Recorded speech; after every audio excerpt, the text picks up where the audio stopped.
ताज्या बातम्यांसाठी महानकरेला सबस्क्राइब करा आणि बेल आयकॉनला क्लिक करा। बाळापूर वाडेगाव रोडवर भीषण अपघात, कंटेनरने दुचाकीवरून पडलेल्या तिघांना चिरडले। दोन दुचाकींची धडक झाल्याने दुचाकीवरून खाली पडलेल्या तिघांना भरधाव कंटेनरने चिरडल्याची घटना बाळापूर वाडेगाव रोड स्वामीनारायण मंदिर जवळ सोमवारी रात्री 7:30 वाजण्याच्या सुमारास घडली। या अपघातात एकाच परिवारातील तिघांचा घटनास्थळावरच मृत्यू झाला, तर अन्य तिघे जण गंभीर जखमी झालेत। जखमींना अकोला येथील सर्वोपचार रुग्णालयात दाखल करण्यात आलं आहे। अब्दुल सादिक अब्दुल रजाक वय वर्ष 43, अब्दुल मजीद अब्दुल सादिक वय वर्ष 29, अब्दुल शोएब अब्दुल खालिद वय वर्ष 14 हे आपल्या MH30 BU 0532 या दुचाकीने बाळापूरकडे येत होते।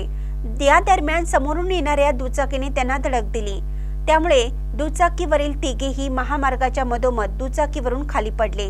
या दरम्यान बाळापूरकडून पातूरकडे जाणारा भरधाव कंटेनर क्रमांक GJ 12AZ 0643 ने या तिघांना चिरडलं आणि पुढे निघून गेला।